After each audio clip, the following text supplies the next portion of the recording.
Hello, my amazing friends. Welcome back to the place where you learn English in smart, simple, and powerful ways. Today's lesson is all about sounding real, relaxed, and natural when you speak English. Not robotic, not textbook, not like a grammar machine. You see, native speakers don't always use fancy or complicated words. They use everyday vocabulary that's clear, simple, and expressive. If you want to blend into real conversations, this is the kind of English you need to master.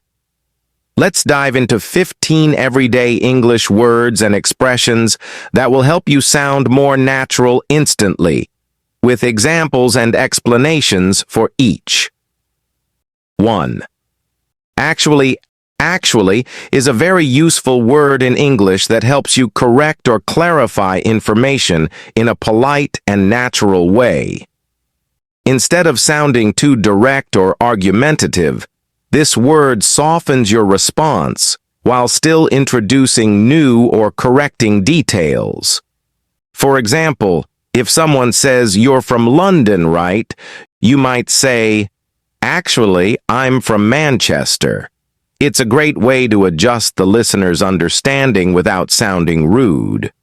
You can also use it to introduce your own perspective gently, like, "Actually, I think we could try a different approach."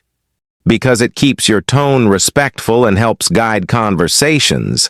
Actually is a must-have for sounding thoughtful and polite in both casual and professional contexts. Sorts of, kind of, and sort of are informal expressions that show something is partially true or not exact.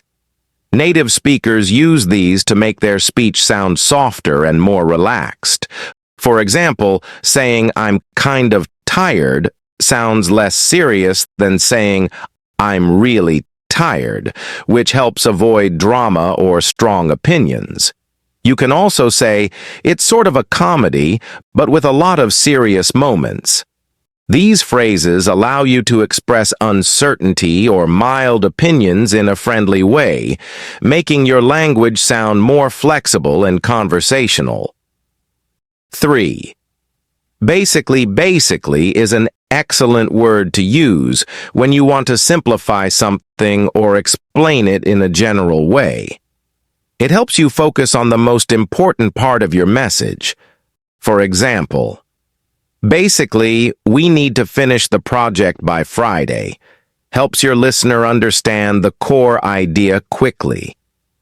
It's especially useful when you're explaining something complex, but want to keep your explanation short and clear. Using "basically" shows that you can think clearly and summarize your thoughts well, which is a valuable communication skill in both speaking and writing. 4. I guess is a gentle and non-committal way to give your opinion or express uncertainty.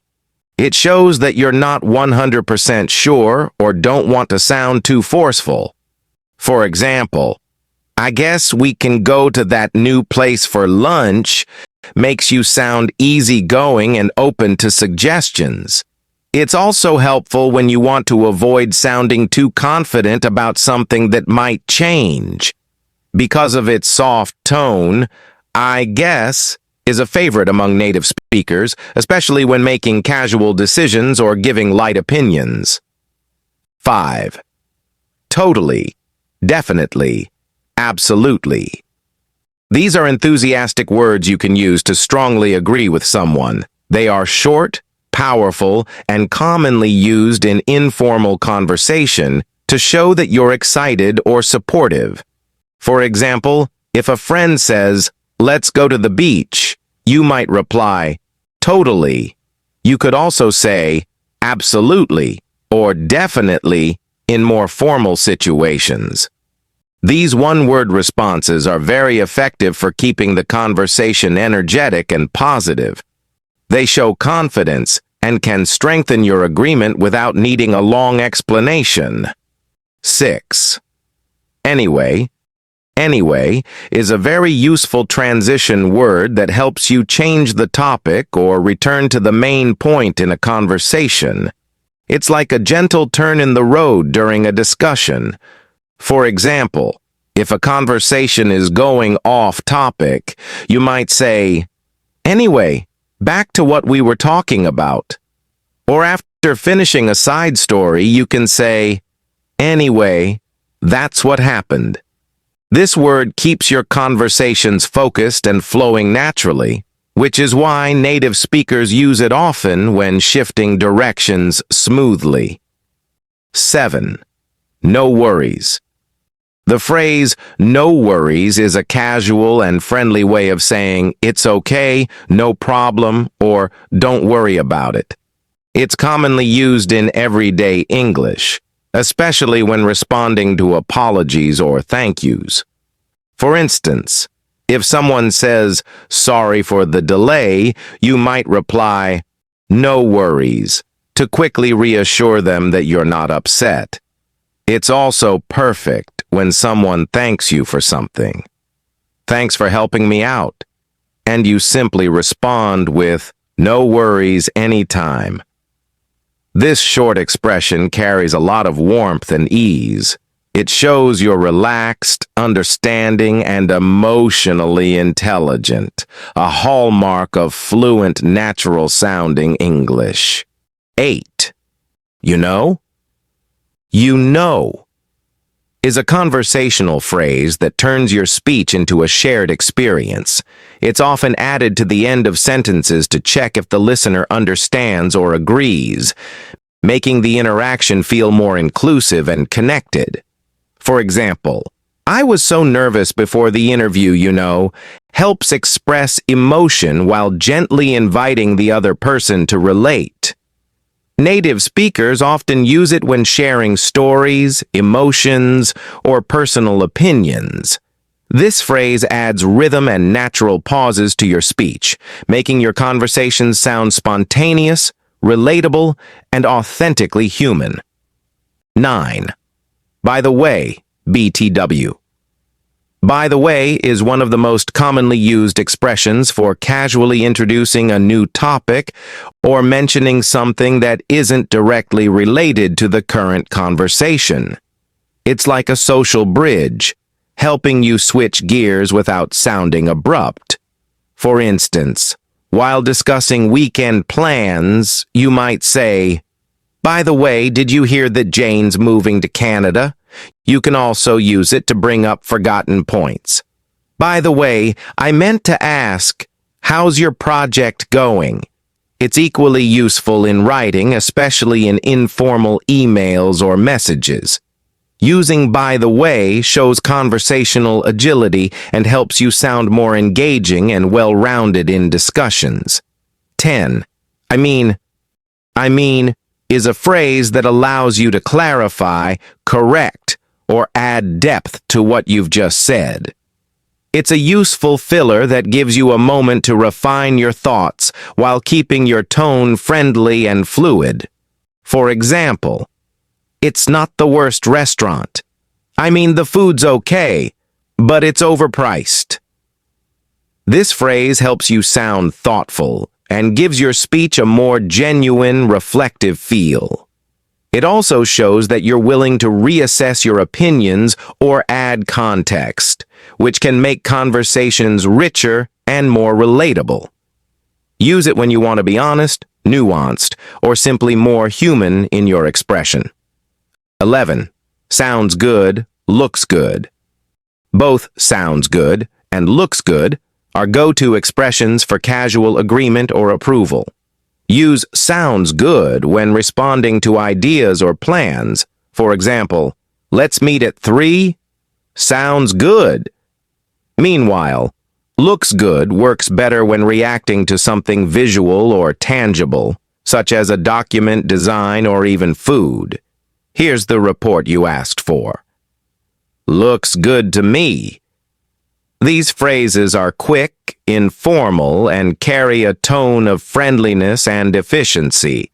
They help you communicate clearly without being overly formal, which is ideal for both professional and social interactions. 12. Awesome, cool, great. These short expressive adjectives are perfect for reacting to good news or showing excitement. Whether someone says, "I got the job," or "We're going hiking tomorrow," you can respond with "awesome" or "cool" to instantly express your enthusiasm. Great is slightly more formal and works well in professional or polite settings. These words are powerful because they're positive, punchy, and universal. Everyone understands them. They make your English sound lively and modern, and they're essential for building rapport and keeping conversations upbeat and enjoyable. 13. That makes sense. That makes sense is a thoughtful phrase used to show that you understand or agree with someone's explanation or reasoning. It's often used in professional settings, team discussions, or whenever someone is trying to clarify something for you. For example, if a colleague explains a new schedule change, you can reply, "Oh, that makes sense," to indicate comprehension and agreement. It not only confirms that you're following along, but also makes the speaker feel heard and validated. This phrase is both polite and analytical, making it a great tool for showing active listening and intellectual engagement. 14. I'm not sure, but is a gentle way to express an idea, give a suggestion, or contribute an opinion when you're uncertain. This phrase is especially useful in collaborative environments, where being respectful and humble is key. For example, "I'm not sure, but maybe we could try a different route to avoid traffic." It allows you to share input without sounding forceful or overly confident, which can be appreciated in sensitive discussions. It encourages dialogue and shows that you're open to other ideas while still participating in the conversation. 15. Honestly. Honestly is a powerful word that adds sincerity and emotional weight to what you're about to say. It often signals that you're sharing a genuine thought, opinion, or even confession. For example, "Honestly, I didn't think I'd like that book, but I loved it." It can also be used to emphasize frustration or surprise, like, "Honestly, I don't know how he does it." While it adds authenticity to your voice, it's important not to overuse it, as it can sound overly dramatic if used too often. When used at the right moments, though, honestly builds trust and makes your language feel real, personal, and emotionally intelligent. Final thoughts. Learning vocabulary isn't about memorizing big, difficult words. It's about choosing the right words, the kind people actually use every day. Start small. Pick 3 to 5 of these phrases. Use them in your daily conversations, voice notes, or even mirror practice. The more you say them, the more natural they'll feel. Sounding fluent isn't about being perfect. It's about being real, relaxed, and consistent.